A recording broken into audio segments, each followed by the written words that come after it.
Magandang umaga po sa inyo lahat guys. Meron po tayong update po sa inyo. Tungkol po ito sa kaguluhan po ngayon. Marami po nga nag-chat po sa atin. Meron na po nakadetect po no, na yung China po kapag lumaki o lumaganap po yung gulo po doon sa ibang bansa, meron pang mangyayari po na susunod po daw na lulusobin na naman. Nakakatakot po ito guys. Kaibigan, grabe, salamat nandito kayo. Meron po kaming gustong malaman sa inyo. Tungkol po ito sa China. Meron po nakaditik. Gagawa po daw sila ng hakbang ngayon. Kapag lumaki po daw ang kaguluhan po doon sa USA at saka yung Iran. Kasi nakisali po yung Amerika po doon sa gulo. Ano po ba ang makikita po nyo kaibigan? Marami na pong nagpanik ngayon ng mga tao. Nais po daw nilang malaman sa inyo tungkol po sa China. Kasi meron po nakaditik na ang China nagplano na talaga kaibigan na kung lalaki po yung gulo po doon sa Iran at saka USA. Kapag meron pong magtanggol po doon sa Iran, posibleng atakihin po daw ang Amerika ngayon kaibigan. Kapag mangyayari po daw ito, may nakaditik, ang China po daw ay lulusob po daw sa Pilipinas. Ano po ba ang katotohanan dito?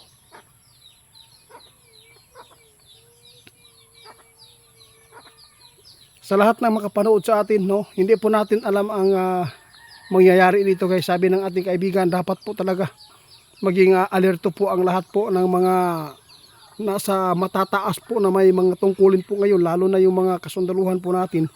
Dapat po ay ready po sila lagi para hindi po tayo maisahan ngayon, kasi po hindi po natin alam no, baka magsawsaw na o kagubot ang China diri sa ato karon. Mo gyud na ang problema karon kaibigan.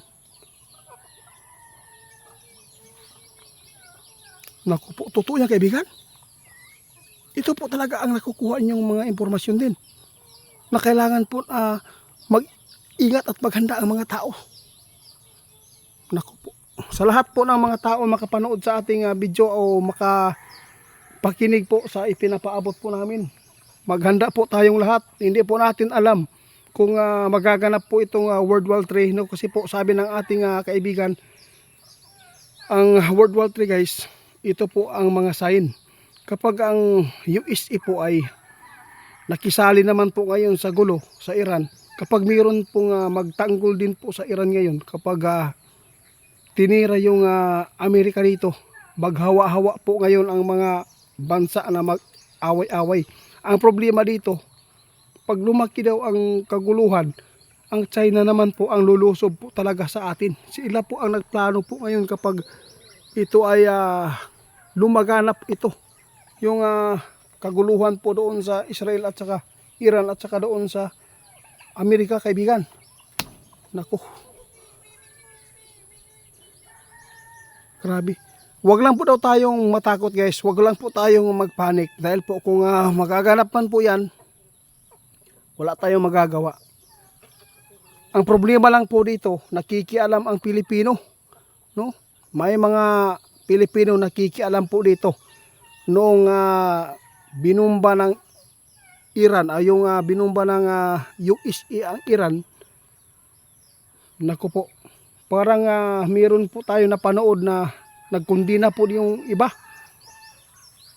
kaibigan. Ano po ba nakikita po nyo dito? Yun po ang dapat po sana, hindi sana tayo magkikialam.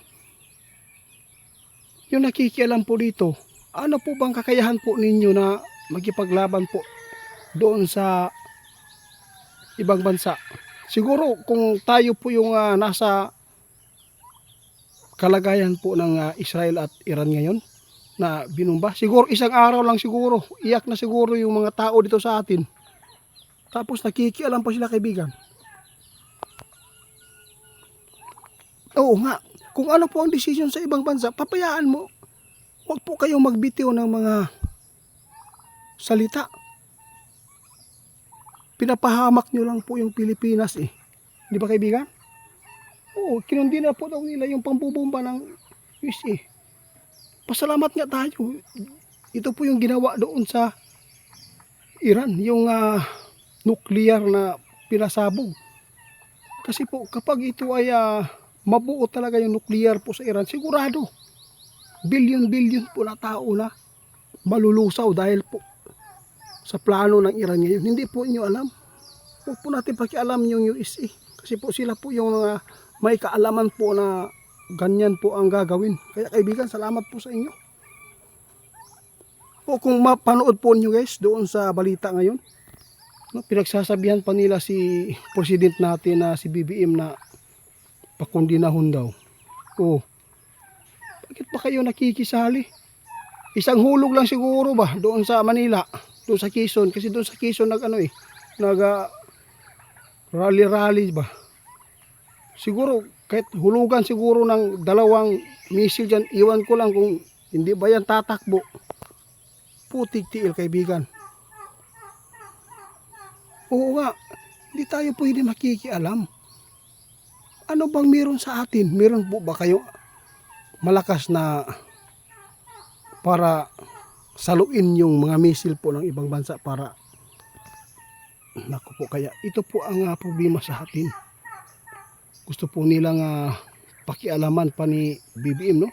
Inuutusan pa si President na kundinahin daw yung pagbubomba ng USA. Maraming ang nagpaabot na mas maganda yung ginawa nila kasi po maraming mapapahamak, kaibigan. Balik tayo guys, ha? Balik tayo sa issue na nakita ng mga tao na mayroon po nakadetect. Mismo si kaibigan nagsasabi, ang problema sa atin dito guys, ang kalaban natin, unang-una, ang masasagupa natin na kalaban, ang China ngayon.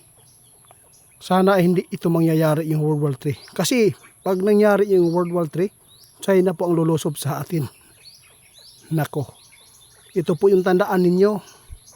Hanggat may chance pa tayo makapaghanda ng pagkain, mga gamot at saka gasolina, tubig, kasi lalo pang mamahal po talaga yung gasolina dito. Kaibigan, salamat ha.